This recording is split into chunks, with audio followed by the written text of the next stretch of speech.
Hello, good morning mga ka-farmers! Welcome ulit sa ating channel.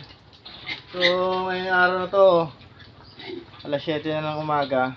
Ayan. So, magpapakain tayo ng ating mga piggy. Ayan, ayan na sila. Ano na yan sila guys? Sa ano na, mga 10 days to go, 8 days to go, magwa 1 month na sila sa akin dito. Katulad din sa, ganun din nasa kabila. Ayan, ganun din yun nandun sa kabila. Ayan. Ano yun sila, mag 1 month sa akin ngayong 10. Ngayon is August 3, so 7 days yan. 7 days pala. So tara, samahan niyo ako, maglilinis tayo at magpapakain tayo ng ating mga piggy. Yan, yung mga katawan nila guys, oh. Yan. Let's go, linis tayo ng kulungan natin. Yun o, nag-iinom sila, oh. Let's go. Oh.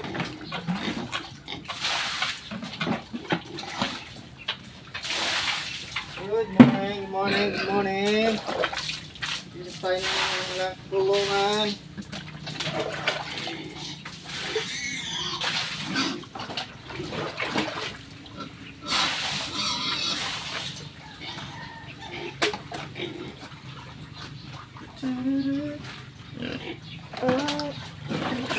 Oh, yeah. Paligusan natin sila guys. Wait lang. Tulong sa po yung ano, cellphone.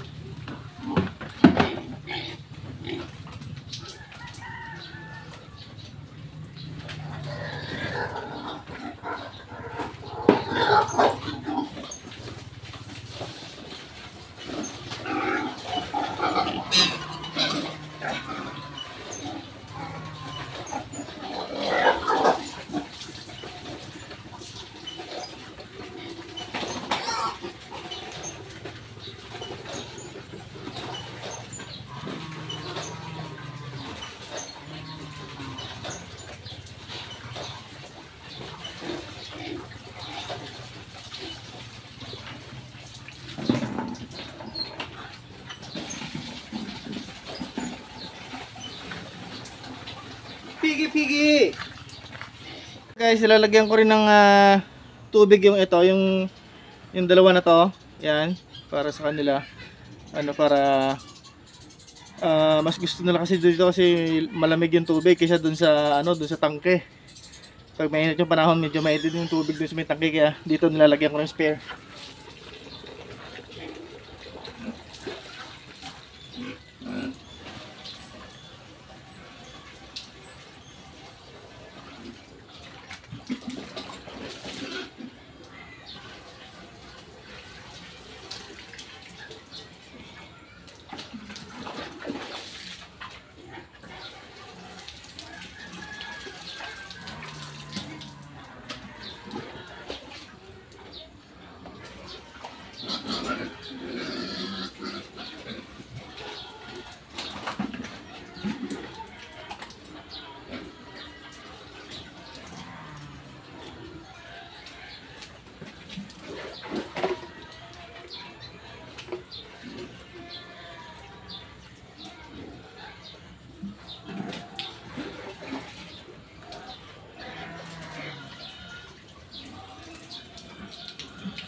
So guys, linisan muna natin dito bago natin sila paliguan para hindi masyadong kasi dyan sila nagdudumi. So linisan muna natin yung part na yan. Ano muna natin, mano-mano. Ito. Yan. Kunin ko muna yung panlinis natin. Yung pandakot. Nandito. Wait lang kayo ha. Wait lang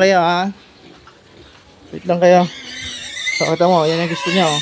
Kasi may malamig nga yan dito guys sa natin drum na to. Kasi sa dun sa may sa drinker nila. Galing dito sa ating tangke, medyo panahon ngayon is mainit, kaya medyo mainit din yung So linisan mo natin to. Dito kasi sila nagdudumi guys. Kaya dito, hirapan tayo Alin! Hali! Hali! Bilis. So yan, mano-mano natin to.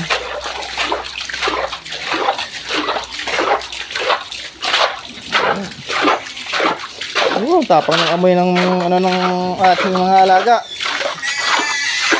So kailangan natin tiisin to. Kailangan natin tiisin kasi ito yung hanap buhay natin.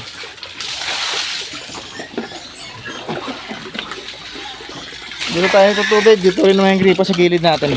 So okay lang.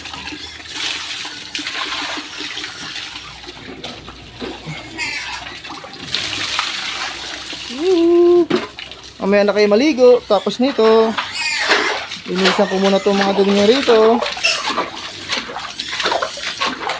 Para mamaya diretso-diretso lang paligo nyo. Yan sila, galapitan. Akala nila kakain na. Alis!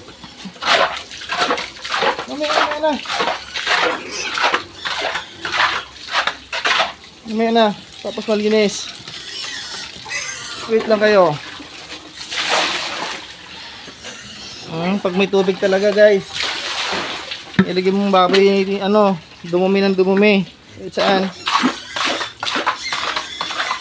Para nakakita sila ng tubig at nababasa sila. So, gusto nila yun. Ngayon, sino rin? Huwag ko muna dyan dumumi. Doon ka sa labas. Doon ka banda, wag dyan. Naglilinis ako. Alis.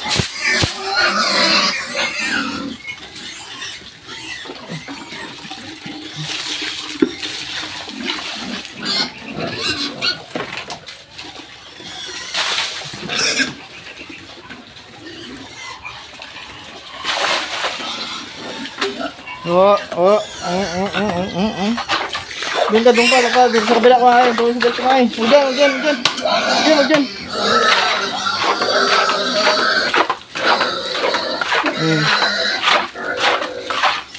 Madalis na kumain guys. Makita mo? Talaga naman. Diyan ka pa talaga nagdumi.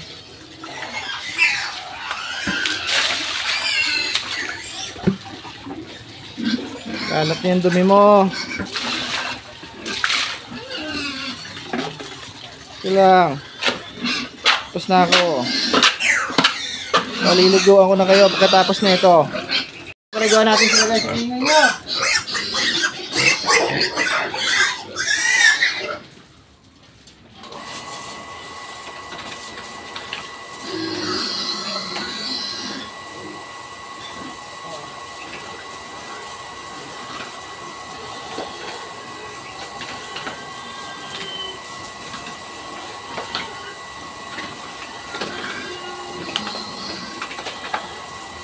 Ito yung gusto nila guys. Ligo.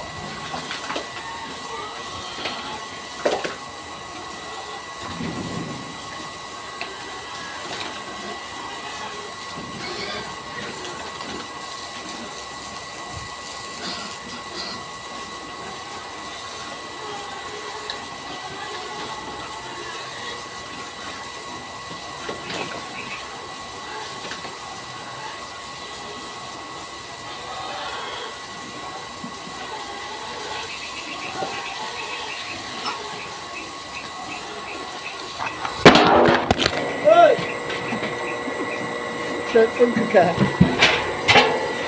Look. Ayan, paliguan natin sila. Ito yung gusto nila pag pag pinapaliguan, pag maga, hapon. Yan, gusto nila yan. Oh, ikaw dito, malikot ka. Tinulog mo yung cellphone ko.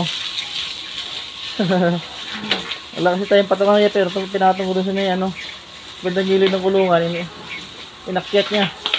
Yan. Tapos yung tayo nila guys, yan, dyan lang yan. Yan. Paano natin dun sa may sa may butas. Tayo nila. Bali guys pala, bumili tayong ulit ng ano, bagong water pump para sa tubig para magkaroon ng ganito, ng pressure. Kasi nung dun sa ano, sa ating unang motor na diretso dun sa ating tangke, eh, mahina talaga yung motor, mahina yung labas ng tubig, walang pressure. So bumili tayo ulit ng medyo maliit, yun nandoon, pakita ko sa inyo mamaya, medyo maliit. Nasa ano lang, sa 0.05 horsepower lang siya. Kaya ito, medyo gumangan konti ng ating trabaho. Yan, parang nagiging ano tayo. Kasi mayroon tayong tubig na pressure, water pressure tayo. Kaya medyo mabilis na tayo magpapaligo sa kanila. Yan. Ayun doon, sumama lalaki. Yan.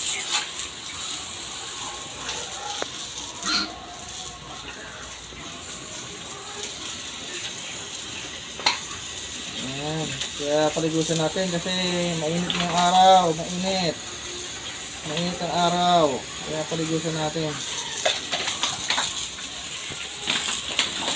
Ilang presko yung katawan, ligo. 7 days na lang, 1 month na kayo dito sa akin. Ganun para ng ano, pero okay naman yung katawan nila guys, kahit pa paano. Yan o.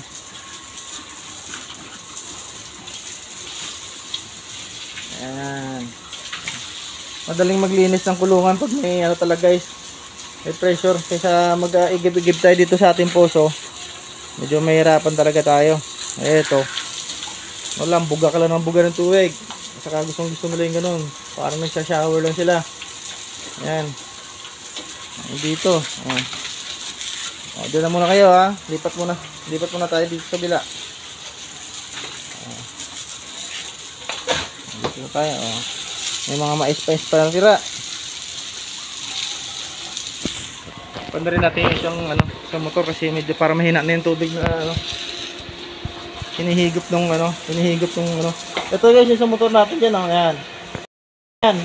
Ito guys, 1 horsepower yan. Yung binili natin para doon sa ating ano, para sa ating tangke. Para doon kasama yung mga drinker nila. Yan.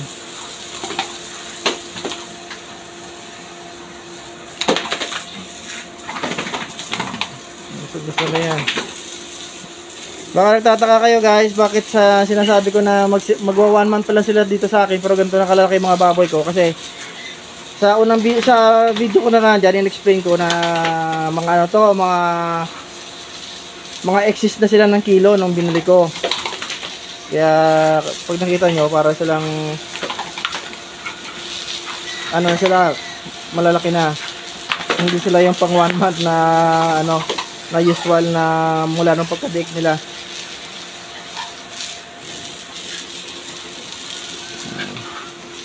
Para kumbaga pag inalagaan natin do, parang ano na, para silang magto 2 months na ganun.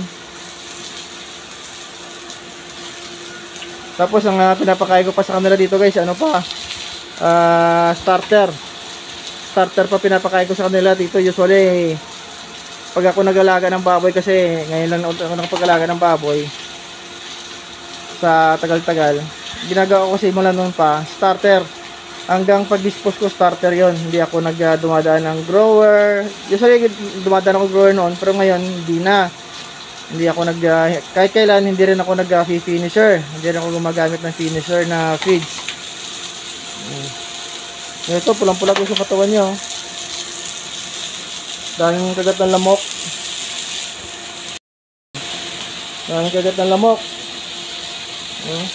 Buti na ngayon guys, puputi-puti na siya. Ano talaga, ng mga nakarang mga ilang araw, grabe. Ang pula-pula niya, puro batik-batik. Ayan, medyo okay na.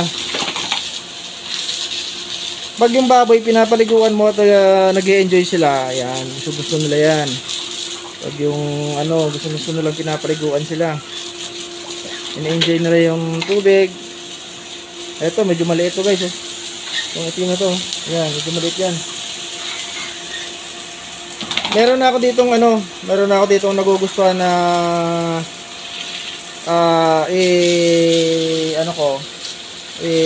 gagawin kong inahin. Ito siya guys, oh. Yan, ito siya. Yan. Tama mo, ang laki-laki ng pepe niya. Yan, oh. Yan, oh. Yan, yan, oh. Yan. Laki-laki ng pepe niya, oh. Kita niyo guys. Gutom na sila. Gutom na kayo dyan.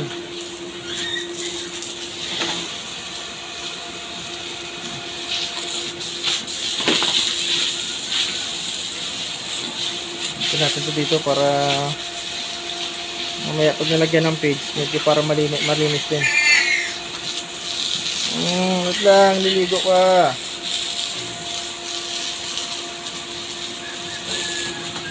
Kasi guys, oh, pulang-pula yung katawan niya, oh. Nastigan ko lang ng ano kasi marami siyang mga batik-batik yan, oh. Awa ng Diyos, kahit parang tatanggal na rin unti-unti, nawala na rin.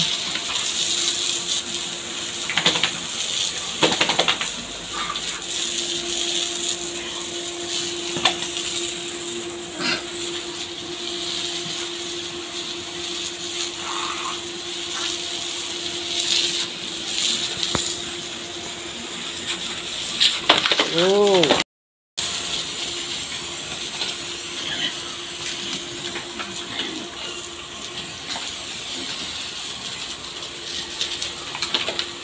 Okay, malinis na. Malinis na lahat. Malinis na, bagong ligo na. Oh. Bagong ligo na silang lahat. Ito maraming ano to, sa ano nila. Ay, maraming sugat. Oh, waiting to food. Waiting sa food.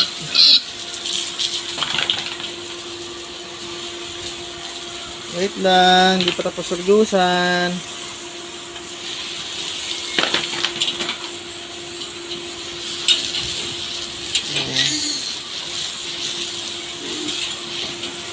Okay, try natin ito.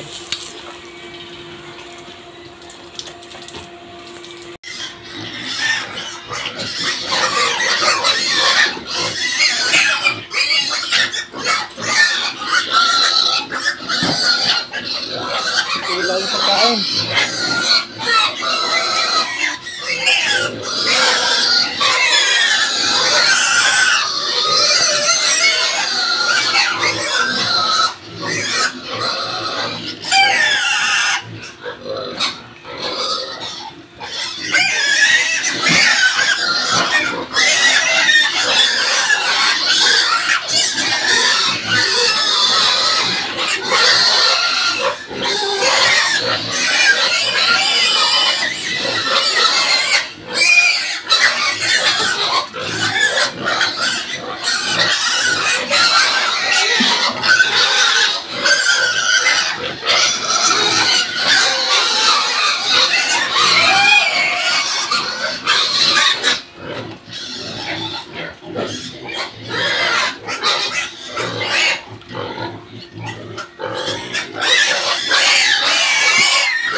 Ganito na rin ginagawa ko guys, nag-wet feeding na rin ako. Kasi parang hindi ako satisfied pag nagda-dry feeding ako. Parang feeling ko hindi na ubusog yung mga baboy ko. Kaya ganito, ginagawa ko, binabasa ko na rin. Ayan, kita nyo. Basa, ayan.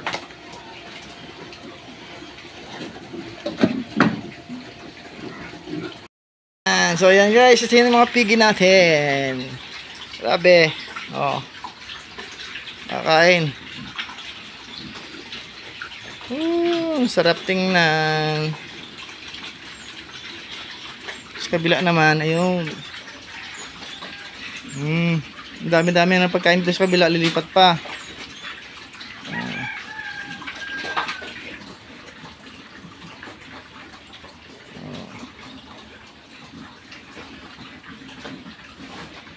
Mag-isang buwan pa lang yan guys. Mag-isang buwan sa 10 sa akin. Ito, ganito rin.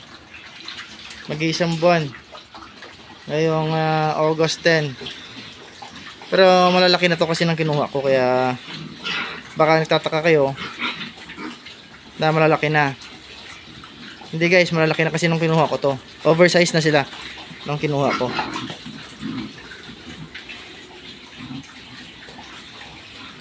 Ayan. Parang kulang pa yung pagkain nila guys. Wait lang, dadagdagan natin. Ayan na guys, oh. Simot na simot yung kanilang pagkain. Ayan, tingnan mo naman yung mga tiyan nila. Oh, tingnan mo naman yung mga tiyan nila. Parang mga bola. Oh, tingnan natin sa kabila.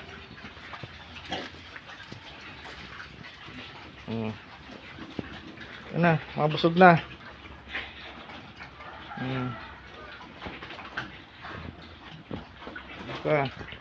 Sinisip-sip na lang yung mga ano dyan, mga tira-tira. Ano, sinisip-sipin pa nila yan. Naaway pa dalawa. Oh.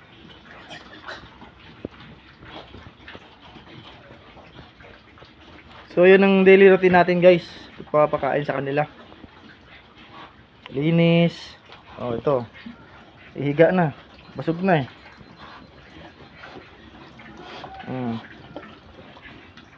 Basog na.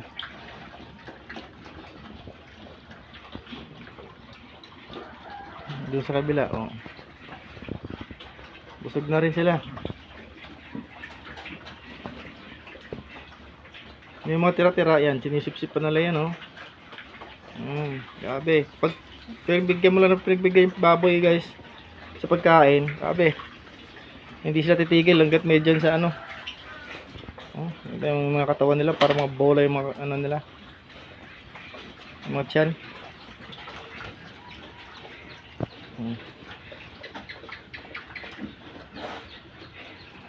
So medyo okay na yung ano niya, oh.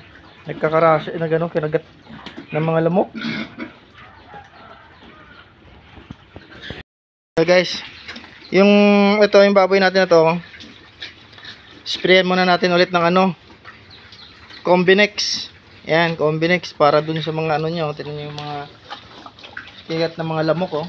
Ayan, ayan mo. Yan yung mga kinagat ng lamok. Sabi, parang pantal. So, spray natin.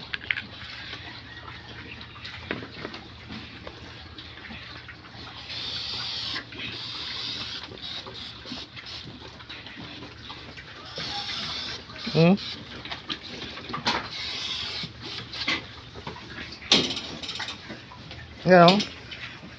Pag nangangati, kinikid niya yung katawan niya sa may ano, simento. Ayan, oh.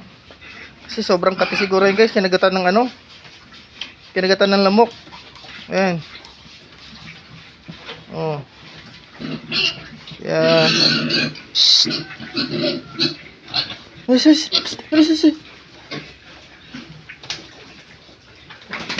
Kinagatan ng lamok.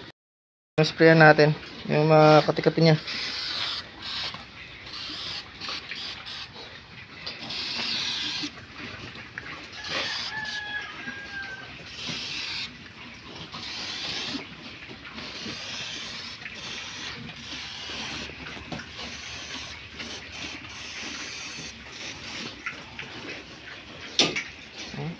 Kating-katikit siya, oh.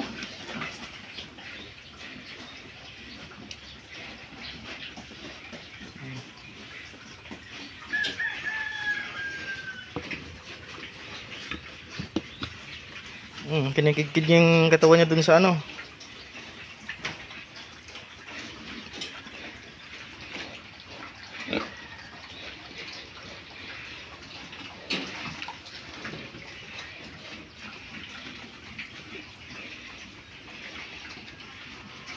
For today's video, yan na lang muna ang mapapakita ko sa inyo ulit sa ating backyard farming ng ating babuyan, no? Yan. Yan. So, we'll see you again sa ating susunod na vlog, guys. Kasi lagi ko naman kayo update dito sa ating babuyan na to. Yan. Simula muna tayo sa maliit. Diba, guys? Para ano, at least masaya tayo. Meron tayong mga alaga na malulusog, hindi nagkakasakit. Yun. Pagkakasakit man, pwede nating maagapan na maaga. So, guys, maraming salamat ulit sa panonood at sa pag-suporta ng ating YouTube channel. So, see you again sa ating next vlog. And see you guys. See you mga ka-farmers. Happy farming!